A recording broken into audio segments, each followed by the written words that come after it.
this is William Milbury. I'm a foreigner living in Japan, and I've made a series of videos concerning issues related to the Fukushima Daiichi nuclear disaster in northeast Japan. Let me explain a little bit about testing food with a Geiger counter and why it's a challenge. As I explained in a previous video, a Geiger counter has a gas-filled tube in it which serves as the detector. In this particular one, you can see the gold-colored tube behind the grill here. On this little digital Geiger counter, the tube is actually inside in the back here. Your typical Geiger-Mueller tube, as it's called, ranges in size from about the size of a AA battery up to about the size of a magic marker in most normal Geiger counters. Please keep this in mind as it will be relevant in just a few moments. So, let's say we have an apple that is contaminated with radioactive cesium. I explained in a previous video that radioactive contamination is measured in a unit called becquerels. Becquerels are how many atoms radioactively decay each second and emit the radiation. So if you have 40 becquerels per kilogram, that means in 1 kilogram of apples, 40 atoms decay and you get 40 rays of radiation coming out of it. Now, just for simplicity's sake in this example, let's pretend this apple weighs a kilogram. That would be about 2.2 pounds. That's a really big apple, but let's just, for example. So if there are 40 becquerels of radioactive cesium in this apple, each second 40 atoms decay and release their radiation. To help us visualize that, I took an apple and I put 40 skewers in it. Now, radiation radiates out in all directions. These 40 rays of radiation, in the case of cesium, they would be beta particles. Cesium also has gamma rays, but we'll just keep it simple and talk about the 40 beta particles. They would shoot out in all directions, randomly, and in most cases more or less uniformly, like you can see here. Now, the difficulty in measuring food like this with your typical Geiger counter is the size of the Geiger-Mueller tube. So let's say I wanted to measure this apple, and I held my Geiger counter down with the tube right next to the apple. Well, you can see that in this instant, none of the radiation coming out of the apple hits the Geiger-Mueller tube. Or, if I had chosen to hold my Geiger counter over here, once again, you can see that none of the rays of radiation, none of these beta particles, are striking the tube. Well, same as if I decided to hold it over here.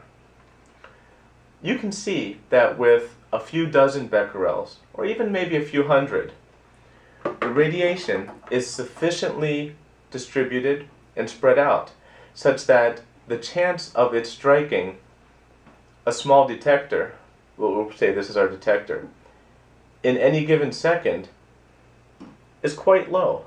There's a myriad of places where I can hold the tube and it's not going to get hit. Well, this pretty much translates into each minute, if you have an apple with 40 becquerels of radioactive cesium in it, each minute you might get 5, 10, maybe if you're lucky 15 or 20 hits on your Geiger counter from this radiation. Now, there's another factor here at work as well. Geiger counters are not 100% efficient. They're not even 50% efficient. At least 50% or more of the radiation that strikes your Geiger-Mueller tube travels straight on through it without hitting the gas inside, creating a charge and registering. So, if you're testing an apple, and in 1 minute you get 15 strikes on your Geiger-Mueller tube from the radiation coming from the apple, well, out of those 15 strikes, you can realistically expect maybe 5 or 6 of them to be counted. So, 5 or 6 extra counts per minute kind of disappears into background radiation. It's extremely difficult to distinguish. So, in order to test food with a normal small Geiger counter, what you need to do is do a long average of the background radiation. You turn it on, you set its timer, or you set it to count up a total, and you let it sit in an empty place for a long time. 10 minutes, an hour is good if you can do that. And then you repeat the test with the food item present. The difference between the background radiation and the test with the food item present is going to be the radiation that came out of the food. Now, if you're only able to detect a handful of counts a minute, it's very difficult to draw conclusions from that data. It's very difficult to tease out the counts from the apple versus just the random fluctuations in background radiation. So, one better way to do it with a Geiger counter is to have something like the Radiation Alert Inspector. This particular Geiger counter has a large flat sensor, often nicknamed a pancake-style Geiger-Müller tube on the back. So instead of a small tube, it's got a large flat disc. So if you can imagine that this is the detector, okay? Well, it's not hard to see how its larger area will actually pick up more hits from your food sample. So here, if this is my detector, well, it's quite difficult for me to position it without one of the rays going through it. Now this is still far from efficient, but nonetheless a pancake-style detector will get you much more statistically significant readings for very low levels of contamination. So if you're going to test food with a Geiger counter, I recommend one with a pancake-style probe, because one with a normal tube will only basically get hit a few times a minute.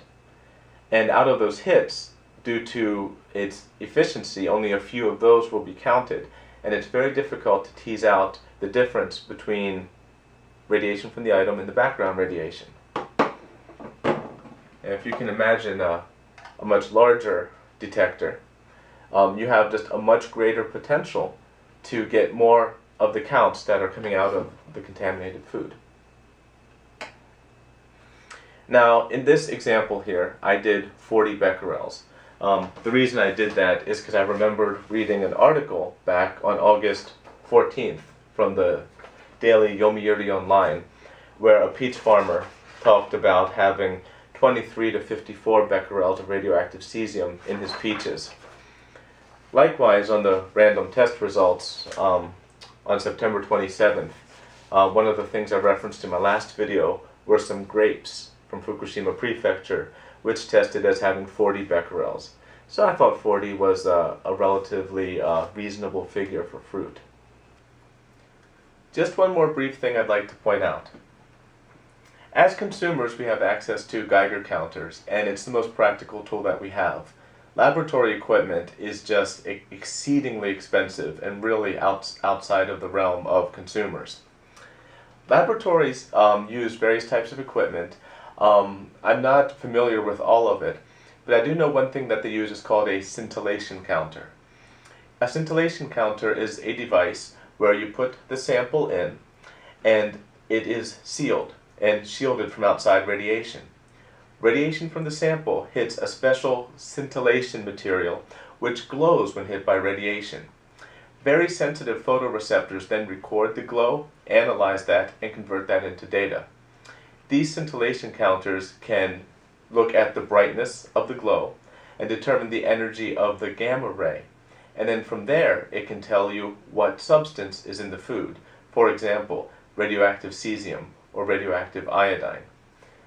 So that is what's used typically in the labs to analyze food. But while it's difficult, we can use Geiger counters not to determine what is in the food, but to determine if anything is in the food or not.